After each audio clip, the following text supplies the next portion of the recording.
Le sionisme est né au XIXe siècle, bien avant Hitler.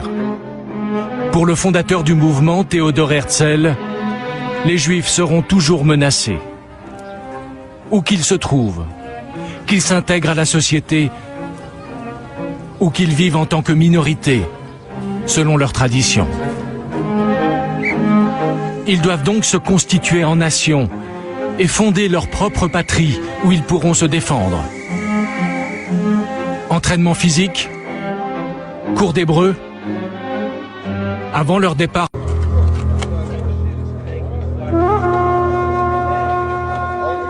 Sur place, les habitants qui assistent à l'arrivée des Juifs s'interrogent. Que veulent les sionistes? Jusqu'où ira la colonisation des terres?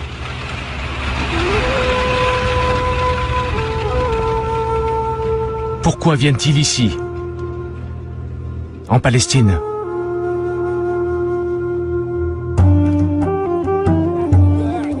Dans les années 30, les Arabes de Palestine sont au nombre de 1 million. Ils représentent les 2/3 de la population et sont répartis sur tout le territoire, dans des centaines de villes et de villages.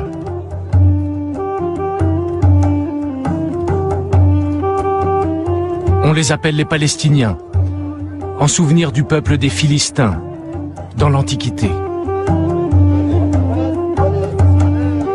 Avant l'arrivée des Britanniques, ils ont vécu sous l'empire des Turcs pendant 4 siècles. Regardez ces images en couleur tournées au début du XXe siècle. Leur culture orientale a toujours fasciné les visiteurs.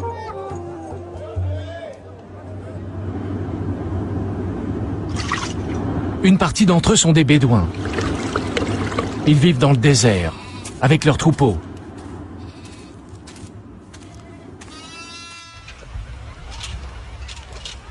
Mais la plupart sont paysans.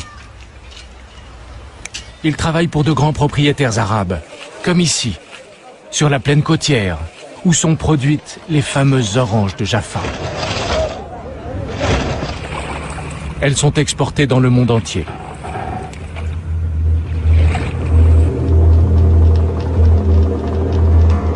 Depuis plusieurs années déjà, une partie de ces propriétaires arabes acceptent de vendre leurs terres aux sionistes.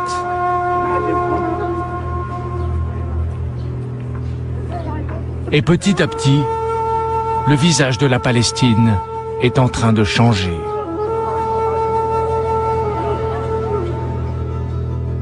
En 1935, les Juifs représentent déjà 30% de la population. Ils ont créé des dizaines de villages le long de la côte et au nord.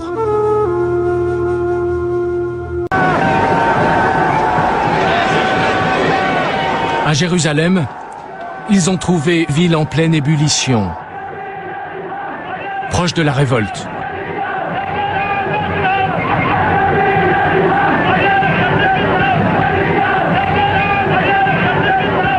À l'appel du grand moufti, les Arabes de Palestine manifestent contre l'occupant britannique et sa politique favorable à l'arrivée en masse des Juifs.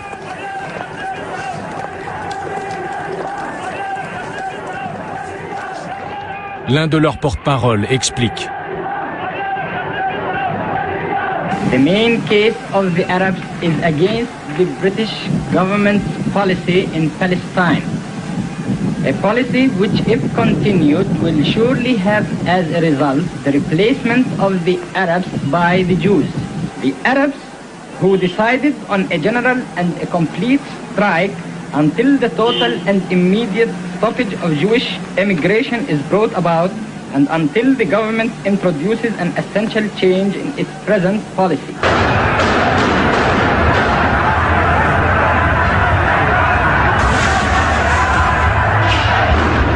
Depuis le début des années 30, les manifestations se succèdent en Palestine, de plus en plus violentes. Attaques contre les kibboutz. Attentats en pleine rue.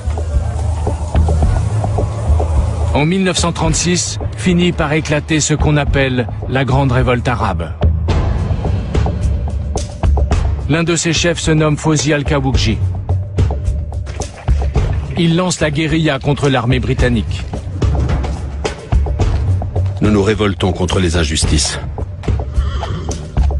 contre le sionisme, pour défendre notre terre sainte. Les Anglais ont abusé du sang arabe. Aujourd'hui, nous sommes prêts à les affronter. La révolte s'étend en quelques mois à toute la Palestine et elle oblige les Britanniques à envoyer des renforts.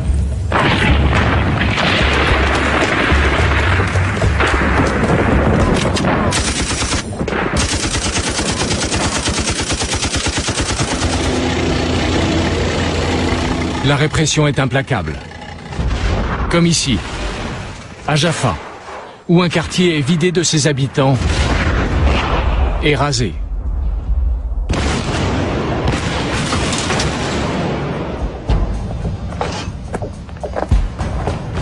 Il faut 2 ans à l'armée britannique pour mater la révolte. Mais ce n'est que provisoire. En 1938, sur l'un des paysans arabes faits prisonniers, on retrouve un tract. Il sonne comme un avertissement. Aujourd'hui, vous essayez cruellement de nous dépouiller de nos droits, de nos maisons, de notre honneur. Sachez que jamais, avant d'avoir conquis notre liberté, nous ne rendrons les armes. Devant l'arrivée des rescapés juifs d'Europe, de nouveau, les Arabes de Palestine protestent. À Jaffa, un adolescent, Youssef Chaker, pose la question.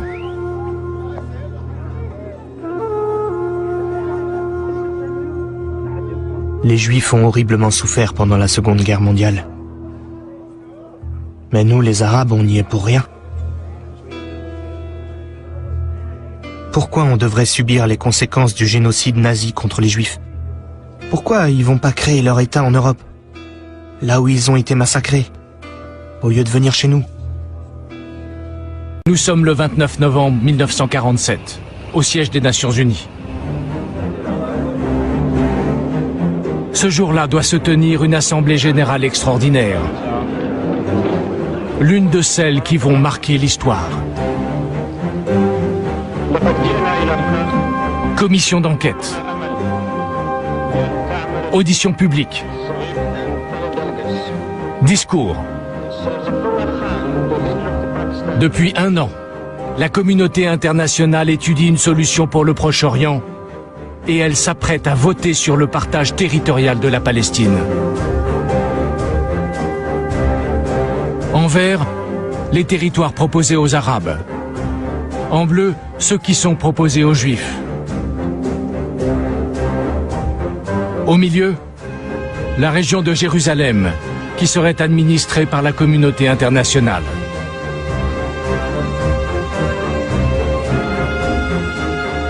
Les sionistes ont accepté le partage. Mais les pays arabes ont tous annoncé qu'ils voteraient contre. You all know how to vote. Those who are in favor will say yes, those who are against will say no. Pour être adopté, le projet doit recueillir les 2/3 des voix. Afghanistan, no. Minés par la culpabilité à l'égard du peuple juif, les États-Unis ont annoncé qu'ils voteraient pour et la Grande-Bretagne qu'elle s'abstiendrait. Australia, Le suspense porte sur 2 pays. France, yes.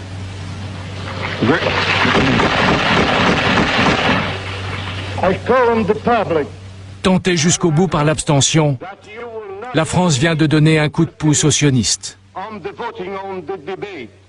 Elle est suivie par l'Union soviétique. Soviet Union, yes. C'est inattendu. Mais les grandes puissances font basculer le vote. Yes. Paraguay, yes.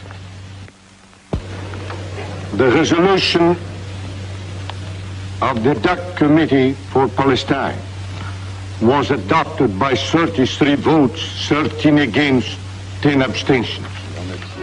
30 novembre 1947, au lendemain du vote de l'ONU. Une jeune arabe de Jaffa, Afif Ekouri, est révoltée. Pourquoi devrait-on donner la moitié du pays? Pour qu'ils en fassent un État juif? Et que vont devenir les non-juifs? Maintenant, il n'y a plus qu'une solution. Se battre. Pour défendre leurs droits, des milliers de paysans s'engagent dans la guérilla.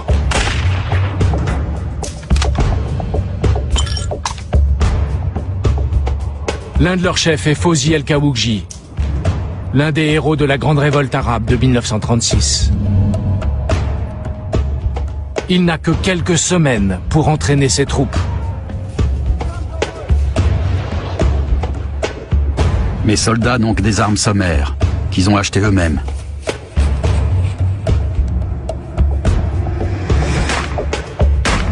On a envoyé des SOS aux pays arabes voisins.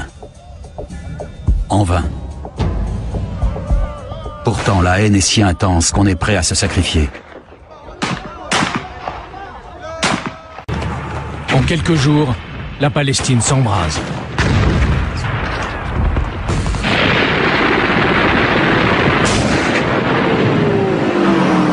Offensive, contre-offensive. La Haganah, mieux organisée que l'armée arabe, parvient dès les premières semaines à prendre le dessus et à faire des milliers de prisonniers.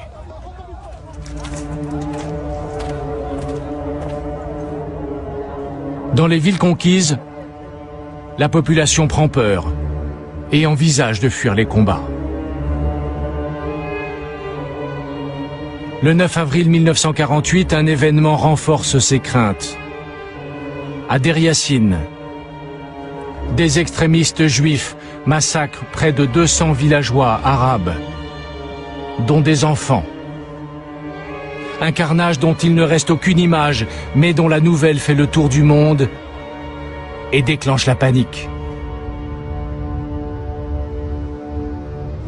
À Jaffa, quelques rares photos prises sur le vif montrent les habitants qui abandonnent leurs maisons et quittent la ville. Mais la plupart des Arabes de Palestine prennent la route. Et c'est presque tout un peuple, hommes, femmes et enfants, qui fuient maintenant vers l'étranger. On l'appelle la Nakba, la catastrophe en langue arabe. L'exode qui a commencé en avril après le massacre de Deir Yassin va toucher plus de 700 000 personnes, les 2/3 de la population arabe.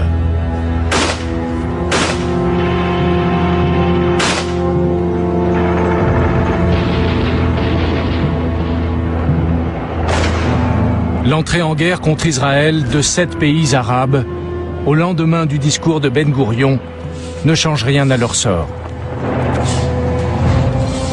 Après plusieurs semaines de bataille et la prise de la vieille ville de Jérusalem, après plusieurs avancées spectaculaires, les armées arabes battent en retraite et perdent de nouveaux territoires.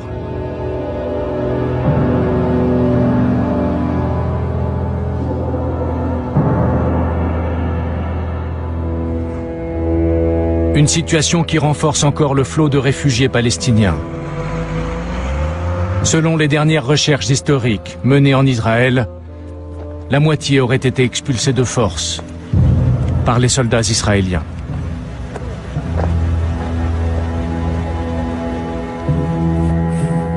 Ils ont trouvé refuge dans les pays arabes voisins, en Jordanie ou au Liban, dans des camps de réfugiés.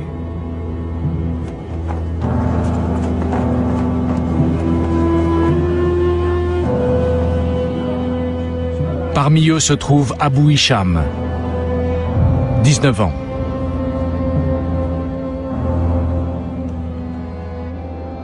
On nous a donné des tentes. Le sol est trempé. On n'a plus de pays. On ne peut plus vivre normalement. On nous distribue du pain et du fromage. Je me sens humilié et je ne pense qu'à une chose. Revenir dans mon village. Aussi longtemps qu'il le faudra, nous nous battrons. Haine. Humiliation. Exil. En 1948, l'histoire du conflit israélo-arabe ne fait que commencer.